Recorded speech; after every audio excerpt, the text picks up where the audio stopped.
Bonjour, cette petite vidéo qui risque d'être peut-être un peu longue, mais c'est une réflexion au sujet des incendies. Ça m'a beaucoup heurté, ces incendies, beaucoup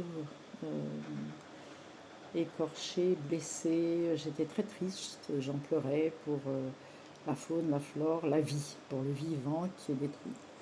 Et j'arrêtais pas de me dire, mais pourquoi ces gens-là font ça? Moi, j'ai le sentiment que c'est provoqué, que c'est volontaire, pour plein de raisons différentes. Pourquoi ils font ça? Voilà, je me sentais victime de ces gens. Et puis, j'ai beaucoup réfléchi, beaucoup médité. Et ce matin, auprès de mon arbre, le tilleul, que j'aime beaucoup, je me suis laissée porter pour écouter ce que cet arbre pouvait me dire à propos des incendies. Et en fait, ce qui m'a étonnée, c'est la réponse, c'est que c'est le feu n'y est pour rien. Le feu, il est là. Point. En revanche, nous sommes tous un peu responsables de tout ça. C'est-à-dire que l'incendie est vraiment le reflet de ce qui se passe dans le monde. Si on réfléchit, une étincelle est souvent provoquée par une friction entre deux, comment dire, deux éléments, on va dire, et quelque part. Et donc, voilà, l'étincelle est là par rapport à la friction entre un monde et un autre. En fait, est-ce qu'on a raison d'être dans cette friction? Voilà, c'est une question auquel chacun peut répondre. Et puis, ce qui est étonnant, ces incendies, c'est qu'on a l'impression que c'est une pluie de braises, puisqu'il y en a partout. Donc, comme s'il se mettait à pleuvoir des braises. Oui, effectivement, je ne sais pas si, en fait, à force de mal aimer et mal embrasser la France, nous avons fini par embraser la France. Elle est embrasée et nous n'avons pas laissé, est-ce que nous avons réussi à empêcher certains détracteurs de faire du mal à la France, de faire du mal aux vivants en France. Je ne parle pas des autres pays parce que c'est la France. Je vis en France, je ne vis pas ailleurs et je ne pourrais pas dire la même chose, même si je pense. Et tout d'un coup m'est venue l'image de la cathédrale Notre-Dame, notre belle dame qui flambait.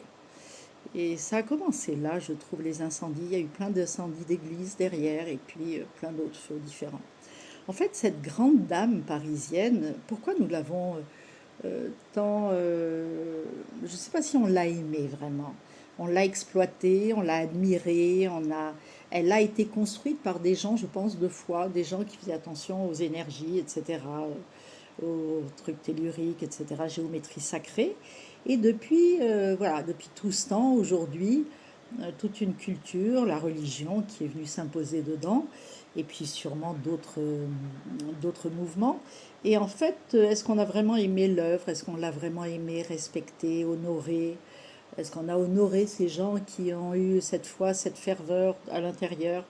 Est-ce que je me disais, est-ce que on a protégé, est-ce qu'on l'a protégé, est-ce qu'on a protégé les énergies qui existaient à l'intérieur? En fait, c'est devenu un passage de touristes, un passage de gens qui déambulaient comme ça pour voir les beautés, pour dire j'ai vu Notre-Dame à Paris. Il y a quelque chose qui me dérange là-dedans, si on parle d'amour et de respect.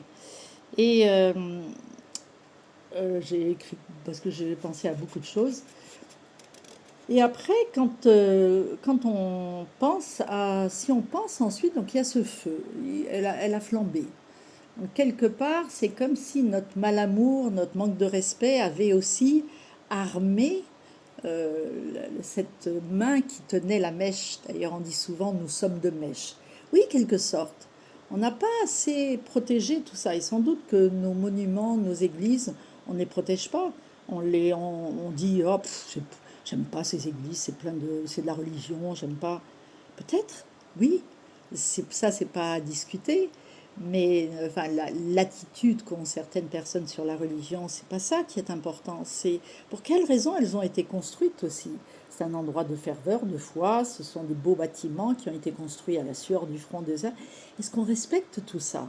Est-ce qu'on ou est-ce qu'on en fait une symbolique de soumission par rapport à la religion et finalement on s'en fiche que ça flambe. Donc quelque part, oui, on allume cette mèche qui va faire flamber Notre-Dame et tout le reste. Après, si on pense à notre santé, Parce après Notre-Dame, il y a eu aussi le Covid, etc. Qu'est-ce qu'on a fait de notre santé? On a laissé le gouvernement nous dicter ce qu'il fallait faire. On n'a même pas écouté les médecins, enfin pour beaucoup. On n'est pas tous, on a tous réagi plus ou moins, mais l'attitude, mais même avant le Covid, l'attitude que l'on a par rapport à notre santé n'est pas de développer notre santé, c'est d'essayer d'éviter la maladie par peur. Ça n'a rien à voir avec le fait de respecter la vie en nous, la faire fleurir, la faire épanouir, prendre soin de cette santé, de cette vie en nous. Non, ce qu'on fait, c'est on a tellement peur de la maladie qu'on va se bourrer de choses chimiques. Regardons l'alimentation. L'alimentation, c'est pareil. Qu'est-ce qu'on fait dans les grandes surfaces? On choisit les grandes surfaces parce que c'est moins cher que les producteurs. Donc, bing, un petit coup aux agriculteurs, là, en passant. Et qu'est-ce qu'on fait? On accepte. On accepte ce qui est vendu parfois peu cher dans certaines surfaces qui ne travaillent pas avec les producteurs. On accepte ces choses qui sont pleines de produits chimiques, qui sont étiquetés comme D, mais on dit oh oui, mais tu parles D, etc. On accepte de manger plein de sucre, on accepte de manger des choses qui viennent de droite et de viande qui viennent de... On accepte. On est comme hypnotisé par le fait, par tous ces gens qui veulent finalement qu'une chose, c'est gagner beaucoup d'argent et avoir le pouvoir de l'argent. Nous, on marche dedans, on est hypnotisé par ça et on ne s'occupe même plus de notre santé. Et qu'est-ce qui se passe? On a le feu en nous. D'ailleurs, on dit ça me brûle l'estomac, ça me brûle les intestins, l'anus me brûle, la bouche me brûle. Et oui, c'est pareil, on met le feu à notre corps à l'intérieur. Pourquoi? Parce qu'on ne le respecte pas, on ne l'écoute pas. On ne le traite pas comme un chantier des hectares de beaux paysages, de nature. Non, allez, on se remplit de choses qui sont très mauvaises pour nous. Et d'ailleurs, le nombre de maladies augmente, le nombre de cancers augmente. Ce n'est pas que, je pense, la faute de tous ces vaccins, c'est aussi notre alimentation. Si on pense à notre corps émotionnel, c'est pareil. On est rempli de colère, on est rempli de tristesse, mais est-ce qu'on s'occupe de ça? Est-ce qu'on essaie de libérer ce corps émotionnel? Non, parce qu'on ne l'aime pas, parce qu'on n'a pas, on va le cacher, on va le plier en 4, en 5, en 6, en 7, et on le met dans un coffre-fort et on ferme. Un jour, ça va se réveiller. C'est ça qui se réveille. Et notre famille, moi qui suis tellement dans l'arbre généalogique, c'est pareil. Parfois, on ne veut pas le regarder en face.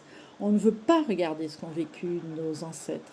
Et on les insulte, on est mécontent, on porte de la colère et on flambe à l'intérieur. Et on flambe nos aïeux et on flambe notre arbre. L'incendie, il est là aussi. Et la faune, on l'aime. Là, je me disais, mais ces incendies, moi je pleure cette faune. Mais qu'est-ce que tu fais pour cette faune? Est-ce que tu fais quelque chose?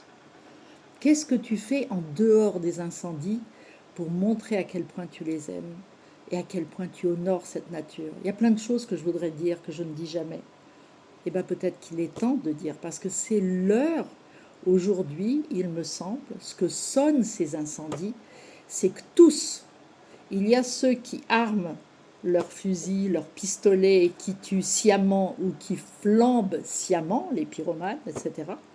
Il y a ceux qui sciemment mettent le feu dans notre corps. Mais nous, de l'autre côté, qu'est-ce qu'on fait pour protéger ce vivant? Qu'est-ce qu'on fait pour protéger le vivant en nous? Nos chiens, nos chats, nos oiseaux, nos arbres, on leur donne de l'engrais, de la merde, excusez-moi, des croquettes dégueulasses. Oui, c'est moins cher, puis tant pis s'ils sont malades, on leur donnera des médicaments. Mais non, quoi, c'est le vivant étant tout, et le vivant est le divin. Qu'est-ce qu'on fait pour ça? Et je crois que la grande question pour moi dans ces incendies, et véritablement ça m'émeut, c'est de me dire, qu'est-ce que tu fais aujourd'hui pour ce vivant? Le respecter, pour aider peut-être les consommateurs, peut-être, pourquoi pas créer une association de consommateurs conscients. On est trop souvent, j'observe, tellement de peur de perdre de l'argent, de ne pas avoir assez d'argent sur nos épargnes, sur nos comptes bancaires, que qu'est-ce qu'on fait? Eh bien, entre le vivant et le compte épargne, on va choisir le compte épargne. Mais non, stop, stop. C'est le feu, ça flambe. Et encore, la vie est tellement forte que derrière le feu, il y a la vie. Et que parfois, on voit j'ai vu des magnifiques vidéos où on voit ces écureuils, bon, peu importe, ces chevreuils, ces biches qui sortent de ces forêts calcinées, qui sortent vivants, quoi. C'est incroyable. Et regardez, qu'est-ce qu'on fait de l'eau? Nous tous, qu'est-ce qu'on fait de tous ces emballages plastiques? Pourquoi on continue à les acheter? Pourquoi on ne boycotte pas? On dit non, je ne veux pas de ça. Non, je ne veux pas de cette viande qui vient là. Non, je ne veux pas de ces chasseurs. Comment ça se fait qu'on ne se réunisse pas comme en sentinelle ou comme en groupement pour essayer de protéger ce vivant? Est-ce que c'est pas là, quand je vois cette solidarité qu'il existe là dans la Drôme, je ne sais pas ailleurs, pour les pompiers, dans ce cadre de feu, on ne pourrait pas avoir la même solidarité pour prévenir? Et si par mairie on crée des sentinelles, si on apprenait à certaines personnes à être pompiers, qu'on donnait une espèce de formation et en échange on troquerait des habitations de l'alimentation, etc. Pourquoi pas faire ça, de arriver à ce que ce monde, il y a un monde qui est très violent en ce moment, très dans l'agressif, mais nous sommes aussi là-dedans, dans l'inaction. On ne fait rien, rien, rien ne se passe. Excusez-moi, il y a des gens qui font des choses, qui innovent, qui inventent, mais moi, en tant que, par exemple, consommatrice, oui, bien sûr, je vais acheter, je ne vais pas acheter forcément certaines choses ailleurs, mais qu'est-ce que je fais d'autre? Qu'est-ce que je fais d'autre? Et ça, c'est la grande question. Ton choix, exprime ton choix et fais quelque chose et agis. Il ne s'agit pas dans la tête de dire « Ah ben moi j'ai choisi la nature et le vivant, qu'est-ce que tu fais pour? Regarde là ce que tu as acheté. Tu as vu ce que c'est ça ?» Et je crois que l'incendie est là pour nous le rappeler. Le feu, il y est pour rien. Le feu n'est qu'une conséquence de colère, de friction, d'inadaptation, c'est tout.